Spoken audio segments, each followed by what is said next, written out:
दोस्तों RRB NTPC 24 जुलाई 7th phase का first shift समाप्त हो चुका है और इसके मैथ के लगभग रियल प्रश्न आ चुके हैं। तो चलिए दोस्तों शुरू करते हैं। देखिए पहला प्रश्न बोल रहा है कि ए किसी काम को 12 दिन में, बी उसी काम को 15 दिन में करता है। दोनों एक साथ काम शुरू करते हैं लेकिन 5 दिन बाद बी काम छोड़ देता है, तो बचा हुआ काम को ए कितने दिनों में करेगा। देखिए दोस्तों सबसे पहले दोनों मिलकर निकाल लेंगे कि दोनों द्वारा एक दिन का काम कितना होगा। ठीक है, तो देखिए लिखेंगे, देखिए दोनों द्वारा एक दिन का काम। ठीक है, तो दोस्तों क्या हो जाएगा आपका 1/12 हो जाएगा प्लस आपका ए और बी दोनों मिलकर एक दिन का काम 1/12 प्लस 1/15 हो जाएगा। ठीक है, तो आपका 60 हो जाएगा। ए 12×5 आपका 60 हो गया, ए 15 का 60 हो जाएगा, यानी 9/60 हो गया। ठीक है दोस्तों, कह रहा है कि दोनों मिलकर जो शुरुआती का है ना 5 दिन लगातार साथ में काम करते हैं। ठीक है, तो निकाल लेते हैं ए प्लस बी का जो है आपका 5 दिन का काम निकाल लेते हैं कितना आता है। तो देख लीजिए 9/60 और गुने आपका 5 हो जाएगा, यानी 9×5 45 और बट्टे आपका 60 हो गया। तो देखिए दोस्तों अब क्या कह रहा है कि बी काम छोड़ देता है। ठीक है, तो देखिए शेष काम कितना बच गया, शेष काम तो आपका 1 में से घटा लीजिए 45/60, तो आपका हो गया ये 15/60 हो गया दोस्तों, 1/4 हो गया। ठीक है, तो ए काम कौन करेगा, बी तो छोड़ दिया, तो ए काम ए करेगा। ये दोस्तों काम कौन करेगा, ए करेगा। तो चूंकि देख लीजिए, चूंकि एक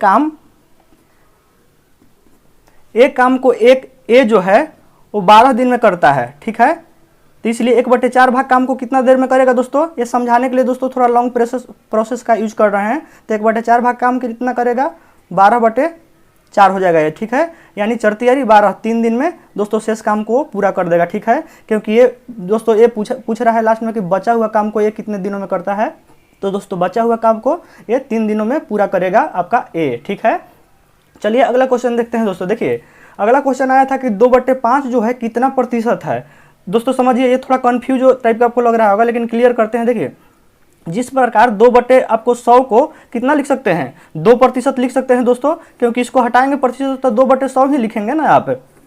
ठीक है, उसी प्रकार दोस्तों 2/5 है तो उसको कैसे लिखेंगे, 2/5 है आपका तो प्रतिशत में कैसे लिखेंगे, 2/ आपका कितना हो जाएगा आपका 500 हो जाएगा। ठीक है दोस्तों, 100 से गुना हो जाएगा। ठीक है, तो इसको कितना लिखेंगे 2/5 गुने 100 लिख देंगे। ठीक है, तो आपका 2/500 जो है आपका प्रतिशत हो जाएगा। ठीक है, तो इतना दोस्तों आपका करेक्ट आंसर हो जाएगा। ठीक है, इसी को शॉर्ट में 1/100 भी लिखा होगा, तो ये आपका करेक्ट आंसर हो जाएगा दोस्तों।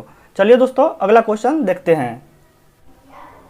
देखिए दोस्तों अगला आया था आपका tan 15 के मान निकालने के लिए आया था। ठीक है, आपको मान अगर एग्जैक्ट याद रहेगा तो ठीक ही है, नहीं तो इसको ऐसे लिख सकते हैं। देखिए इसको लिख सकते हैं क्या, tan 45 - 30 लिख सकते हैं। ठीक है, इसको क्या आ गया tan a - b पे आ गया, तो आपका क्या हो जाएगा tan a, इसका फार्मूला होता है tan a - b का दोस्तों फार्मूला होता है। देखिए tan a - b का फार्मूला हो जाता है आपका tan a - tan b बटे 1 - tan a into tan b आपका फार्मूला हो जाता है। ठीक है, tan a - tan b बटे 1 प्लस होता है, 1 + tan a into tan b आपका फार्मूला हो जाता है tan a - b का। ठीक है, देख लीजिए दोस्तों, तो अब इसको a - tan a - b के फार्मूला पर लिख दीजिए, तो ये कितना हो जाएगा tan 45 माइनस आपका tan 30 हो जाएगा बटे 1 प्लस आपका tan a into tan b होता है, तो tan 45 इंटू कितना हो जाएगा tan 30 हो जाएगा, तो आपका 1 tan 45 1 माइनस tan 30 1/√3 बटे 1 प्लस tan 45 1 गुने आपका 1/√3। ठीक है, ये हो जाएगा दोस्तों √3 - 1 हो जाएगा, ये आपका √3 नीचे रहेगा, ये आपका √3 + 1 हो जाएगा, ये आपका √3 रहेगा। ठीक है, ये खत्म हो गया आपका, ये बच गया फाइनली कितना √3 - 1 बटे आपका √3 + 1। इसको हर पर में करण कर दीजिए तो आपका √3 - 1 हो जाएगा। ये जितना रहता है नीचे अगर प्लस है तो यहाँ पे माइनस होगा, माइनस रहेगा तो प्लस होगा। ठीक है, प्लस है तो माइनस कर दिए हैं, ऊपर नीचे दोनों होता है गुना इसके अपोजिट से। ठीक है, तो ये आपका कितना हो जाएगा, देखिए a - b आपका कितना है, ए भी माइनस में है, ए भी माइनस है, तो यानी a - b के होल स्क्वायर पे टूटेगा, तो a स्क्वायर करेंगे तो ये आपका 3 हो जाएगा, ये आपका 1 हो जाएगा, -2a भी करेंगे तो आपका -2√3 हो जाएगा। ठीक है दोस्तों, देखिए ये कोई भी चीज़ एक बार ये एक बार वही चीज़ प्लस में है, एक बार वही चीज़ माइनस में है, यानी a स्क्वायर - b स्क्वायर का फॉर्मूला पर है। इसको तोड़ेंगे तो आपका कितना हो जाएगा, देखिए इसको तोड़ेंगे तो आपका 3 हो जाएगा, ये आई आपका 1 हो जाएगा दोस्तों। ठीक है, तो देख लीजिए ये आपका कितना हो गया 4 हो गया, -2√3 हो गया, अब बटे ये आपका हो गया 2 हो गया दोस्तों। देखिए 2 ऊपर कॉमन ले लीजिएगा और नीचे तो आपका ये दोनों कट जाएगा, तो बच जाएगा कितना आपका 2 माइनस रूट 3 बच जाएगा। ठीक है दोस्तों, तो उम्मीद करते हैं बहुत अच्छे से इसको समझ गए होंगे। tan 15 का मान कितना हो जाएगा 2 माइनस रूट 3 हो जाएगा। ठीक है दोस्तों, देखिए अगला क्वेश्चन देखिए दोस्तों, ये पूछा था अगला क्वेश्चन आपका कि a प्लस बी बराबर ए बी है तो a अनुपात b का मान क्या होगा दोस्तों। ठीक है, तो देखिए हम लोग को सोचना इसमें क्या है दोस्तों कि a अनुपात हमको b निकालना है। ठीक है, तो इसमें क्या कीजिएगा कि b स्क्वायर से हम भागा दे देते हैं। ठीक है, b स्क्वायर से दोस्तों भागा दे देते हैं। तो देखिए जैसे मान लें कि ए बी है तो इसमें बी स्क्वायर से भागा दे दिए, और देखिए ए प्लस बी है तो इधर भी बी स्क्वायर से भागा दे दिए। ठीक है, अब क्या आ जाएगा दोस्तों, ये देखिए एक बी से बी कट गया तो ए बटे बी इधर आ गया, और देखिए इधर अलग अलग कर दीजिए तो एक बार ए बटे बी स्क्वायर हो गया प्लस ए बी बटे बी स्क्वायर हो गया। ठीक है दोस्तों, अब देखिए आपका ए बटे बी बराबर हो जाएगा ए बटे बी स्क्वायर, ये दोस्तों 1 बटे आपका बी स्क्वायर हो जाएगा। ठीक है, सॉरी दोस्तों, देखिए बी से बी कटा तो ए 1 बटे क्या हो जाएगा आपका 1 बटे ए बी ही हो जाएगा। ठीक है, तो ए बटे बी का अनुपात कितना हो जाएगा ए बटे बी स्क्वायर प्लस 1 बटे बी हो जाएगा। ठीक है, यही आपका करेक्ट आंसर हो जाएगा। ठीक है दोस्तों, चलिए अगला क्वेश्चन देखते हैं। देखिए दोस्तों अगला आपका जो क्वेश्चन आया था इस टाइप का आया था, डिजिट चेंज हो सकता है लेकिन क्वेश्चन वही रहेगा दोस्तों। ठीक है, इसी टाइप के पूछे थे। देखिए x माइनस वाई बराबर 5 और x प्लस वाई बराबर 2 के बीच कोण बताएं। डिग्री में पूछा था कि कोण कितना होगा। ठीक है, तो देखिए दोस्तों कोण निकालने के लिए क्या करते हैं, सबसे पहले ढाल समझेंगे। ठीक है, ढाल निकालिए तो इतना का ढाल कितना होगा, कोई भी समीकरण होता है तो उसका ढाल क्या होता है।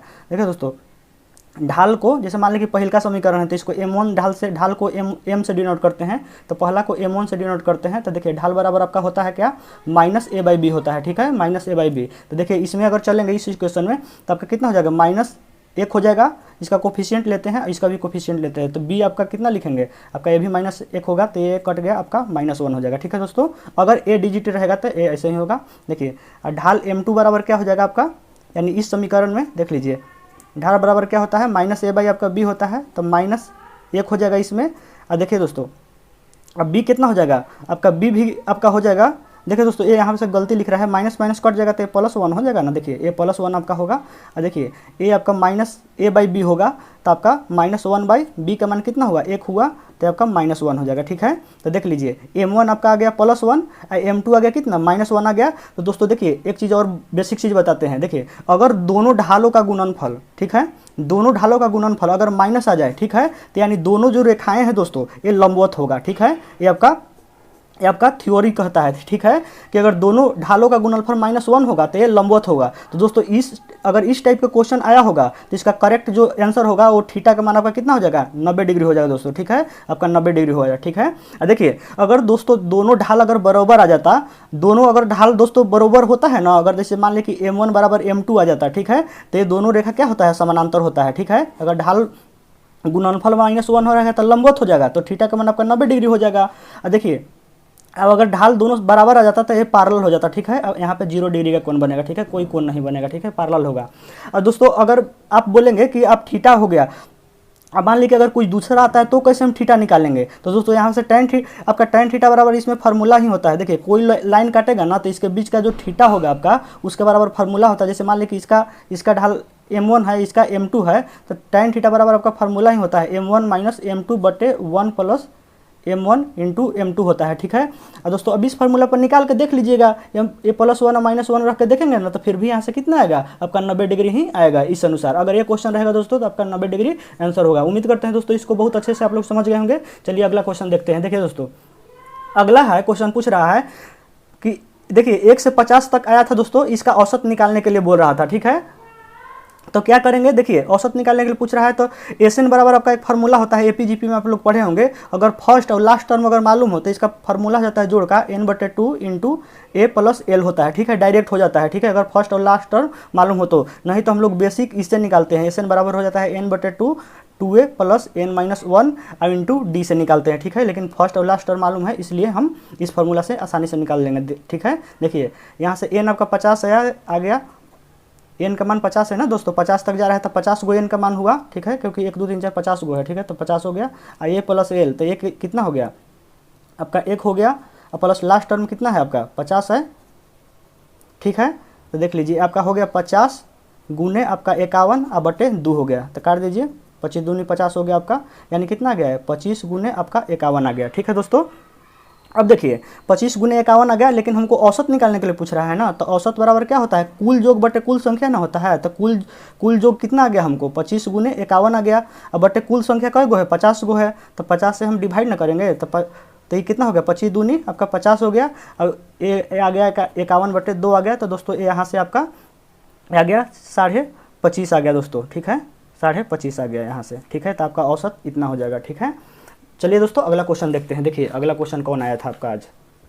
देखिए दोस्तों अगला क्वेश्चन आपका पूछा था कि किसी बेलन का त्रिज्या जो है 9 सेंटीमीटर और ऊंचाई 8 सेंटीमीटर है। डाटा चेंज हो सकता है दोस्तों, लेकिन क्वेश्चन इसी यही आया था, ठीक है, इसी टाइप के। तो 3 सेंटीमीटर वाले कितने गोला रखा जा सकता है, ठीक है। देखिए दोस्तों, तो गोला का संख्या बराबर आपका हो जाएगा, गोला की संख्या 3 सेंटीमीटर त्रिज्या वाले, ठीक है।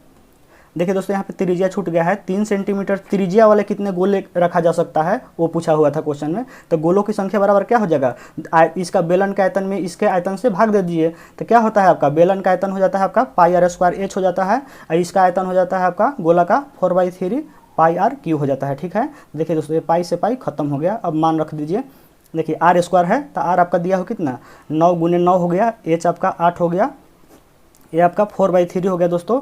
ये आपका r³ है, तो यानी एक गोला का r³ है दोस्तों, r त्रिज्या, तो 3 गुने 3 हो जाएगा ये।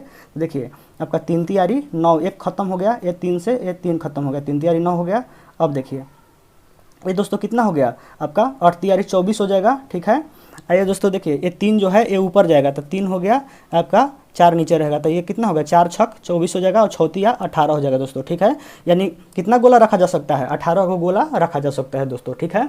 देखिए दोस्तों अगला आपका जो क्वेश्चन आया था वो आया था, देखिए मूलधन दिया हुआ था दोस्तों, दर दिया हुआ था, समय दिया हुआ था, आपका चक्रवृद्धि ब्याज निकालने के लिए बोल रहा था दोस्तों। जब भी ये बाटा में आपका चक्रवृद्धि ब्याज निकालने के लिए देता है, तो ये दोस्तों आपको थोड़ा उलझन टाइप का लगता होगा, लेकिन दोस्तों ये और भी आसान हो जाता है। देखिए क्या करेंगे दोस्तों, देखिए इसको ऐसे मान सकते हैं, देखिए 1 साल प्लस आधा वर्ष मान सकते हैं, तभी ना दोनों को जोड़ेंगे तो कितना आ जाएगा आपका एक इतना हो जाएगा, 1/1/2 हो जाएगा, ठीक है। देखिए अब इसको कैसे निकालेंगे, पहला साल का निकालेंगे, तो दोस्तों पहला वर्ष का जो होता है आपका चक्रवृद्धि ब्याज और साधारण ब्याज क्या होता है, बरोबर होता है। तो देखिए लिखेंगे क्या कि 1 साल का चक्रवृद्धि ब्याज, ठीक है। तो देखिए दोस्तों 1 वर्ष का चक्रवृद्धि ब्याज आपका हो जाएगा, देखिए ब्याज बराबर क्या होता है, जो होता है वही लिखेंगे, जो चक्रवृद्धि ब्याज का होता है वही साधारण ब्याज वाला ही फॉर्मूला यूज करेंगे इसमें भी। देखिए ये हो जाएगा आपका 8000 गुने मूलधन गुने समय आपका 1 साल लिखेंगे, ठीक है, क्योंकि आधा साल का दोस्तों बाद में निकालेंगे, गुने दर बटे आपका 100 लिखेंगे, ठीक है। ये 2 शून्य से 2 शून्य कट गया, ये आपका हो जाएगा 8 और 8 दूनी आपका 16 हो जाएगा, ठीक है। इस पे 1 शून्य हो जाएगा, यानी 1680 हो गया, ठीक है दोस्तों। 1 साल का आपका ब्याज इतना आ गया, ठीक है, इतना ब्याज आ गया। अब देखिए चक्रवृद्धि ब्याज, तो अब देखिए दोस्तों अब निकालेंगे क्या चीज़, तो एक ये देख लीजिए एक चीज़ और, तो अब न्यू जो है नया मूलधन कितना बन गया, नया जो मूलधन हो गया ये 8000 और प्लस कितना हो गया 1680 हो गया दोस्तों, ठीक है। इसको जितना बार आगे बढ़ाइएगा वो मूलधन ऐड हो, वो आपका साधारण ब्याज जो है ऐड हो के नया मूलधन बनाते रहेगा, ठीक है दोस्तों। तो ये आपका हो जाएगा कितना, ये आपका हो जाएगा 9600 आपका 80 हो जाएगा, ठीक है, 9680 हो जाएगा। तो अब देखिए दोस्तों इसको क्या करेंगे, देखिए दोस्तों नया मूलधन तो इतना आ गया, फिर अब हाफ वर्ष के लिए निकालेंगे क्या, हाफ साल का चक्रवृद्धि ब्याज, ठीक है। तो देख लीजिए दोस्तों ऐसे ही करेंगे, मूलधन गुने समय गुने दर, तो आपका इस बार मूलधन कितना है 9680 है, और गुने आपका समय हाफ है, और गुने दर कितना होगा, दर तो जो का त्यों ही रहेगा 21 और बटे आपका ये 100 हो जाएगा, ठीक है दोस्तों। ये आपका 1 शून्य से 1 शून्य कट गया, ये आपका आ गया 968 गुने आपका 21 बटे आपका 10 दूना का 20 आ गया, ठीक है दोस्तों।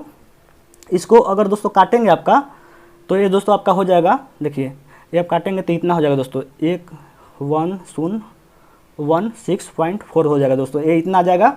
अब देखिए दोस्तों अब पूछ रहा है टोटल चक्रवृद्धि में निकालना है, तो चक्रवृद्धि में तो टोटल में पूछ रहा है इतने साल का, तो लिख दीजिए टोटल चक्रवृद्धि ब्याज। तो चक्रवृद्धि ब्याज बराबर क्या हो जाएगा, दोनों को जोड़ दीजिए, तो आपका 1680 यहाँ से आया था 1 साल का, और फिर आधा साल का कितना आया था 1016 पॉइंट आपका 4 आया था दोस्तों, ठीक है। तो आपका जोड़ेंगे ये, तो आपका आ जाएगा आपका दोस्तों आ जाएगा 96.4 आ जाएगा दोस्तों, ठीक है, 2696.4 इतना आपका क्या आ जाएगा, इतना साल का चक्रवृद्धि ब्याज आ जाएगा, ठीक है दोस्तों। डिजिट थोड़ा इधर उधर हो सकता है दोस्तों, बताने का जो पैटर्न है वो आपका सेम ही हो जाएगा, ठीक है। देखिए दोस्तों एक क्वेश्चन आया था आज, 2/3 के पावर पूरा का x + 1 है बराबर 3/2 के पावर x - 1 है। तो यहाँ से दिया था कि x का मान क्या होगा, ठीक है, x का मान क्या होगा दोस्तों। तो देखिए इसको कैसे बनाएंगे, देखिए दोस्तों 2/3 के पावर x + 1 है ना, तो इसको अगर इस फॉर्म में लिखना चाहेंगे तो इसको ऐसे लिखेंगे दोस्तों, देखिए 3/2 के पावर इसको -1 लिखेंगे, ठीक है। तब इसको ऐसे अगर 1/, इसको करेंगे 3/2 बटे, तो इस फॉर्म में आपको मिल जाएगा, ठीक है। और इसके फिर पूरा के क्या करेंगे, पावर x + 1 लिखेंगे, ठीक है। इसको तब ऐसे लिख सकते हैं, ये आपका हो गया 3/2, ये x - 1 हो गया, ठीक है दोस्तों। अब देख लीजिए 3 आपका 2 हो गया, ये माइनस से आप गुना कर लेते हैं, यानी माइनस ले लेते हैं, ये x + 1 हो जाता है, ठीक है।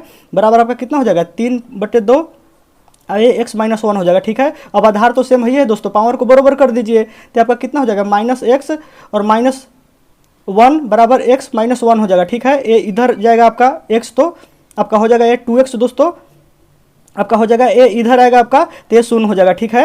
यानी देख लीजिए दोस्तों x बराबर आपका 0/2 आ गया, यानी इसका जो आंसर आ गया वो आपका 0 ही आएगा दोस्तों, ठीक है। x बराबर 0 आ जाएगा, ठीक है। आप लोग ऑप्शन से भी चल सकते थे, ये देख लीजिए आपका बेसिक मेथड है, तो आपका x का मान कितना हो जाएगा दोस्तों, 0 आ जाएगा, ठीक है। तो उम्मीद करते हैं दोस्तों इसको अच्छे से समझ गए होंगे। चलिए अगला क्वेश्चन देखते हैं दोस्तों।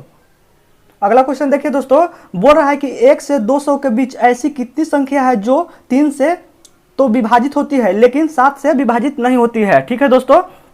तो देखिए दोस्तों 3 से विभाजित, ठीक है, लेकिन 7 से विभाजित नहीं होने वाली संख्या जो हो जाएगा आपका वो होता है दोस्तों कि 3 से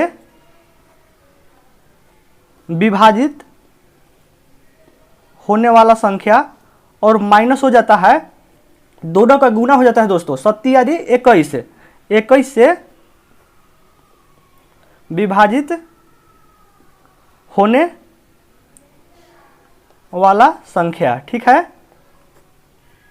देखिए दोस्तों तो ये आपका देखिए 3 से विभाजित होने वाला संख्या कैसे निकालते हैं, एक में क्या करेंगे कि 3 से भागा देंगे और आपका 200 में 3 से भागा देंगे, ठीक है।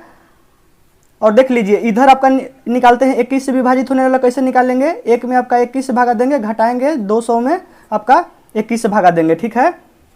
तो देख लीजिए दोस्तों जब भी देखिए एगो रूल आपको यहाँ पे बताते हैं, जब भी छोटा में भागा दीजिएगा नीचे बड़ा रहेगा तो वो 0 लिखिएगा, ठीक है, नहीं तो गलती हो जाएगा।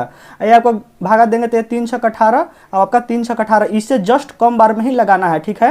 ये आपको छोटा बड़ा से नहीं समझना है कि 0 में मतलब कोई भी अंक भी आ सकता है, 2 आ सकता है, ठीक है, 3 आ सकता है यहाँ पे, तो ऐसा नहीं कि माइनस में लिखिएगा, ठीक है, ये बड़ा में से ही घटा के लिखिएगा, तो कितना आ जाएगा आपका 66 हो जाएगा। यहाँ से अगर करेंगे तो ये 0 हो गया, क्योंकि 1 से जब भी 1 से छोटा आ रहा है ना, तो जब भी आ रहा है तो उसका मान 0 लिखिएगा, ठीक है।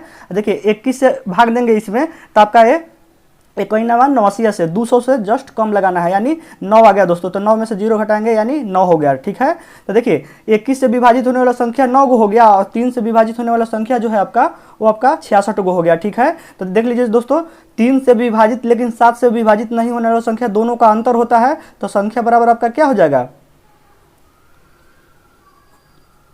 संख्या बराबर दोस्तों हो जाएगा आपका 3 से विभाजित होने वाला आपका 66 हो गया, आपका 21 से विभाजित होने वाला संख्या 9 हो गया, तो घट जाएगा, तो आपका करेक्ट जो है आपका 57 दोस्तों आ जाएगा, ठीक है दोस्तों। तो ये आपका उम्मीद करते हैं दोस्तों इसको समझ गए होंगे अच्छे से। चलिए अगला क्वेश्चन देखते हैं। देखिए दोस्तों अगला जो क्वेश्चन है आपका बोल रहा है कि एक घन के प्रत्येक भुजा में 50% की वृद्धि कर देने से इसके आयतन में कितने वृद्धि होगी, ठीक है दोस्तों। जैसे ही दोस्तों बोलता है कि आयतन में कितने वृद्धि होगी, तो सबसे पहले आयतन का फॉर्मूला लिख दीजिएगा कि क्या होता है फॉर्मूला। तो देख लीजिए घन का आयतन, ठीक है। तो दोस्तों घन का आयतन बराबर क्या होता है, भुजा क्यू होता है, यानी एल क्यू लिख देते हैं। अगर भुजा को एल से डिनोट करते हैं तो यानी एल 3 बार ना आ गया तो 50-50 3 बार लिख दीजिए आप, 50-50 और 50, ठीक है। तो अब दोस्तों बनाए होंगे आप लोग, ठीक है। 2 गो रहता था तो कैसे बनाते थे, पहले 2 गो को लेके चलते हैं। तो देखिए 50 + 50 अब प्लस ये हो गया 50 × 50 बटे आपका 100 हो गया, एक 0 से 0 कट गया आपका, तो ये कितना हो गया आपका 125 हो गया दोस्तों, ठीक है।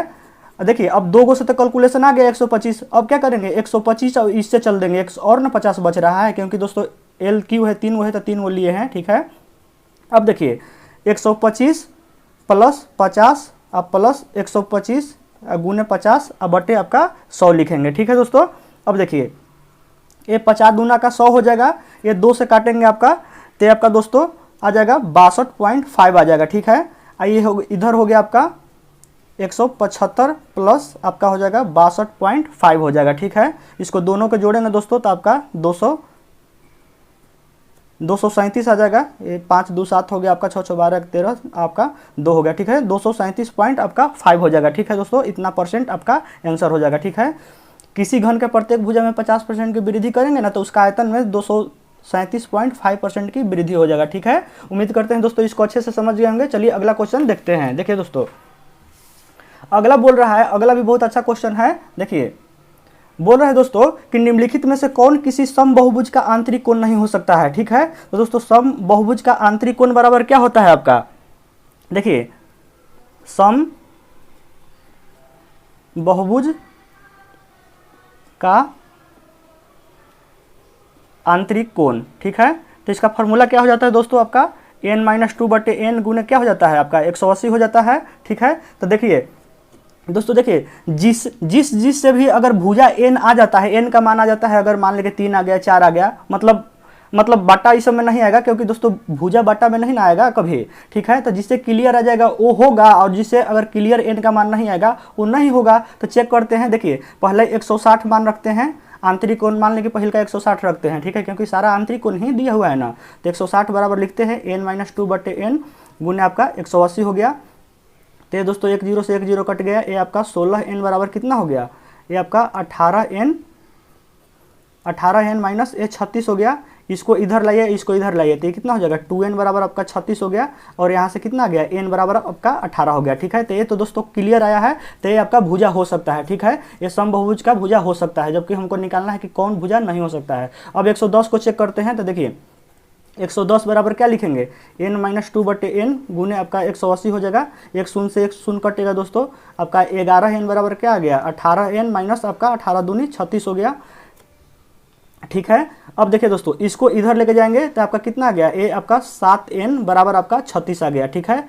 n बराबर आपका कितना आ गया 36 बटे 7 आ गया। देखिए दोस्तों आपका 36 बटे 7 आ गया, तक कहीं भुजा बट्टा में होता है क्या, भुजा ऐसी संख्या में ना होता है कि 4 गो हुआ कि 10 गो हुआ कि 20 गो हो गया, बट्टा में थोड़ी होता है। तो दोस्तों ये आपका जो है किसी भी समबाहुभुज का आंतरिक कोण आपका नहीं हो सकता है, ठीक है। तो ये आपका यही आपका जो दोस्तों नहीं हो सकता है, ठीक है। तो आपका 110 जो है आपका सही हो जाएगा, ये ऑप्शन 110 वाला, ठीक है। ये आपका समबाहुभुज का आंतरिक कोण नहीं हो सकता है, ठीक है। चलिए दोस्तों अगला क्वेश्चन देखते हैं। देखिए अगला क्वेश्चन है दोस्तों कि किसी समकोण त्रिभुज के समकोण बनाने वाली भुजाएं क्रमशः 15 सेंटीमीटर और 20 सेंटीमीटर है, तो है कि परिवृत्त का क्षेत्रफल क्या होगा। देखिए दोस्तों समकोण बनाने वाली भुजा दे दिया है आपका, देखिए मान लीजिए 15 सेंटीमीटर है आपका, ये आपका 20 सेंटीमीटर दिया हुआ है, ठीक है। तो देखिए दोस्तों परिवृत्त किसे कहते हैं, ये समकोण त्रिभुज में परिवृत्त बोलते हैं कि किसी भी त्रिभुज के उसके तीनों शीर्ष से होकर वृत्त अगर गुजरता है तो उसको परिवृत्त बोलते हैं, ठीक है। परिवृत्त का यही परिभाषा है, ठीक है। तीनों त्रिभुज के तीनों शीर्ष से होकर गुजरे छूते हुए, ठीक है। ऐसा नहीं कि 2 से गुजर रहा है छूते हुए और 1 से नहीं गुजर रहा है तो उसको परिवृत्त नहीं बोलेंगे, ठीक है। तीनों से गुजरना चाहिए, तो ठीक है। तो दोस्तों आपका समकोण त्रिभुज में एक होता है दोस्तों क्या कि परिवृत्त का वही त्रिज्या होगा, समकोण त्रिभुज के लिए स्पेशल है, ठीक है। जो कहने का अर्थ है दोस्तों कि इसका जो आपका व्यास होगा, परिवृत्त का जो व्यास होगा वो आपका समकोण त्रिभुज का कर्ण होता है, ठीक है। समकोण त्रिभुज का जो कर्ण होगा ना वही इसके लिए क्या होगा व्यास होगा, ठीक है। तो ये दोस्तों निकाल लेते हैं आपका कर्ण, जैसे मान लें कि ABC है, तो आपका AC बराबर क्या हो जाएगा, AC बराबर हो जाएगा आपका रूट अंडर आपका 20 के स्क्वायर, आइए हो जाएगा आपका 15 के स्क्वायर, ठीक है। तो आपका यहाँ से हो गया 400, आइए होगा दोस्तों आपका 225 हो गया, ठीक है। आपका कितना हो गया 625 हो गया, यानी दोस्तों ये 25 हो गया, ठीक है।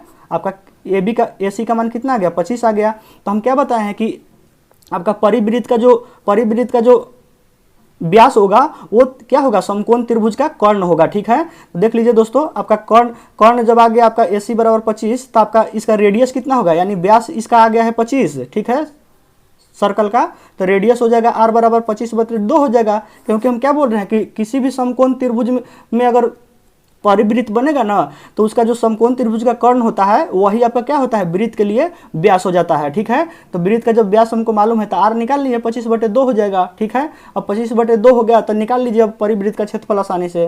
तो परिवृत्त का क्षेत्रफल, तो क्षेत्रफल बराबर क्या होता है, किसी भी वृत्त का क्षेत्रफल पाई r स्क्वायर होता है, तो आपका पाई हो गया और ये 25/2 का स्क्वायर हो जाएगा दोस्तों। ठीक है, देखिए तो ये आपका हो जाएगा पाई अगुने 25 है 625 हो गया ये आपका 4 हो गया। ठीक है, इतना पाई है।